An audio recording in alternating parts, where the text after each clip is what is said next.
नमस्कार दोस्तों, मैं अंकुर उपाध्याय स्वागत करता हूं आप सभी का आपके अपने YouTube channel share market analysis में। दोस्तों, सबसे पहले तो एक अपडेट देना चाहूंगा। जो भी हमारी एप्लीकेशन पे लोग हैं, एक पोजिशनल व्यू करके हमने एक ग्रुप बनाया है एंड उन लोगों के साथ मैं इस कल या फिर परसों यानी सैटरडे या संडे में से एक दिन लाइव आऊंगा, जिसपे हम बात करेंगे वो मैं आपके साथ शेयर कर देता हूं। जो 6 स्टॉक्स हो चुके हैं, इनफैक्ट कल भी मैंने एक स्टॉक शेयर करा था आप सभी के साथ पूरे मार्च मंथ के लिए। कोई लॉन्ग टर्म के लिए नहीं है, कोई भी ऐसा नहीं है आप 3 महीने 6 महीने नहीं, 1 महीने के लिए केवल एक ट्रेड है और 6 स्टॉक शेयर करे थे, तो उसके बारे में अपडेट देनी है, आप सभी के साथ शेयर करना है। इनफैक्ट कल जो मैंने आप सभी के साथ सन फार्मा शेयर करा था, वहां भी पोजीशन बन गई है। जिस लेवल पे हमने पोजीशन बनाने की सोची थी वहां एग्जैक्टली आता हुआ दिखा है और पोजीशन बन गई है, तो उससे रिलेटेड आप सभी के साथ शेयर करूंगा। तो जिसने अभी तक एप्लीकेशन डाउनलोड नहीं करी है, क्या करना है, डिस्क्रिप्शन में लिंक है, डाउनलोड कर लीजिए। एंड जो स्टॉक्स की 6 स्टॉक्स में से ऑलमोस्ट 2 में तो टारगेट हो गया है, तो वो तो आप कोई फायदे नहीं है। 3 में पोजीशन बनी हुई है, उस पर अपडेट दे देंगे। अब सबसे पहले बात करते हैं यस बैंक। अब यस बैंक में क्या चल रहा है, परसों मैंने आप सभी के साथ एक डिटेल्ड वीडियो शेयर करी थी, फिर कल भी आपके साथ शेयर करी एंड सेम चीज आज भी रिपीट कर रहा हूं, कुछ अलग नहीं है। एसबीआई, बस फर्क इतना है, मैं आपके साथ 800 करोड़ शेयर जो अप्रोक्स बात कर रहा था, वो एग्जैक्ट फिगर आ गया है 900 करोड़ है, यानी कि 100 करोड़ और ज्यादा है। ये क्या है 900 करोड़? देखिए, स्टॉक मार्केट में यस बैंक के टोटल इक्विटी इक्विटी है, जो नंबर ऑफ शेयर्स है, वो 2845 करोड़ शेयर्स हैं। ये मैंने आपके साथ परसों शेयर करा था। 2845 करोड़ शेयर्स बाजार में यस बैंक के लिस्टेड हैं। ठीक है, आप 2845 को जो भी भाव चल रहा है उससे कैलकुलेट करोगे, यस बैंक का मार्केट कैप निकल के आ जाएगा, क्योंकि मार्केट कैप तो वही है ना। अभी मैं आपके साथ एग्जांपल लाइव शेयर कर देता हूं। देखिए यस बैंक, देखिए 16.85 पे है, 50,000 करोड़ का मार्केट कैप शो कर रहा है। 16.85 को अगर आप कैलकुलेटर में मेरे फोन में तो कैलकुलेटर ही नहीं दिख रहा, मुझे दिख गया, हाँ, 16.85 को अगर मैं इंटू करता हूं 2845 से, तो एग्जैक्टली यहाँ पे आपका आ गया 47,938। ठीक है, 47,938, ऑलमोस्ट 50,000 करोड़ के समथिंग आ गया। ये पॉइंट्स में थोड़ा बहुत चेंज इसलिए क्योंकि मैंने प्राइस में थोड़ा बहुत चेंज कर दिया हुआ है। नंबर ऑफ शेयर्स 1-2 और 100-200 अलग हो सकते हैं बस। ठीक है, तो ये मार्केट कैप निकल गया। इसी हिसाब से जब शेयर्स का प्राइस ऊपर जाएगा मार्केट कैप बढ़ता है, क्योंकि नंबर ऑफ शेयर्स तो वही है, बस भाव बढ़ गया उनका। अब इन 2800 प्लस करोड़ शेयर्स में से 900 करोड़ शेयर्स ऐसे हैं जो बिकने के लिए तैयार हैं, यानी कि अभी बंदिश में, अभी बिक नहीं सकते हैं। कुछ रीजंस हैं, वो लॉक इन पीरियड में है। जब यस बैंक डूब रहा था 2020 में, जब घोटाला हो गया था, तो आरबीआई ने कहा भाई डूबने मत दो, लोगों का पैसा लगा हुआ है, शेयर में नहीं बैंक में डिपॉजिट है, बहुत सारे लोगों का अकाउंट है यस बैंक में, तो इसे बचा लो। लोग भी काफी परेशान हो रहे थे, तो वहां पे एक चीज क्लियर हो गई थी कि बैंक नहीं खत्म होगी। ठीक है, शेयर का 400 वाला शेयर 10 रुपए पे आ गया, वो तो शेयर में तो नुकसान हो गया, लेकिन बैंक खत्म नहीं होगी, ऐसा आरबीआई ने क्लियरली कहा।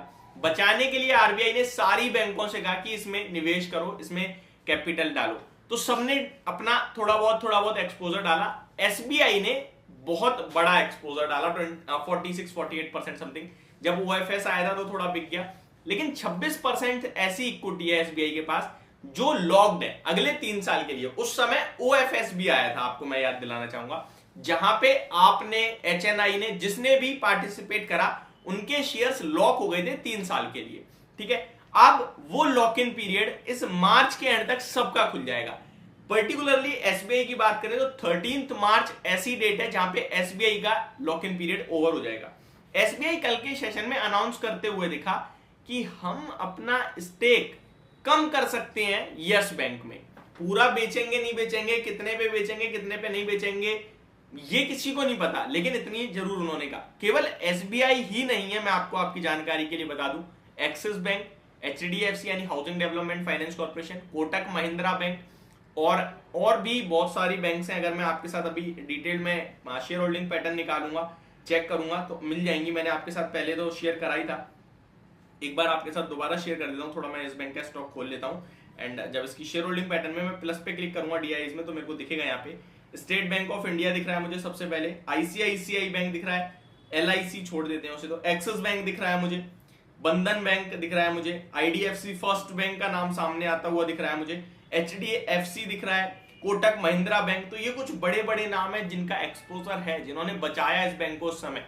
तो ये 3 साल के लिए लॉक्ड थे। अब ऐसा शेयर जो 3 साल से बेच नहीं पा रहे और उन्होंने लगा रखा है, अपने मन से नहीं, आरबीआई के कहने से लगाया था। हालांकि इन स्टॉक्स ने, इन बैंकों ने इस स्टॉक को 10 रुपए के भाव पे खरीदा है, अभी भी 17 रुपए के समथिंग है, यानी 70% का प्रॉफिट है, तो वो बुक कर सकते हैं।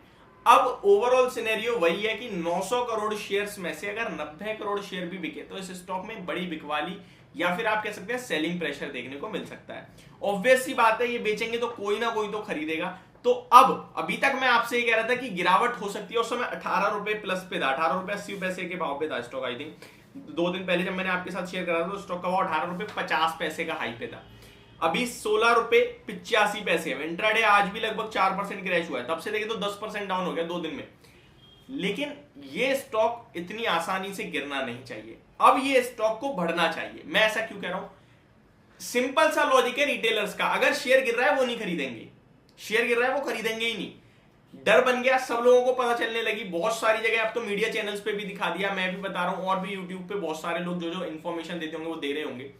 ये स्टॉक अगर गिरेगा तो रिटेलर तो नहीं फंसने वाला, फिर तो वो खरीदेगा ही नहीं। लेकिन इस स्टॉक को जब पहले चढ़ाया जाएगा, जब दिखेगा तेजी हो रही है, सब लोग पागल होंगे, फिर वो लोग बेचेंगे।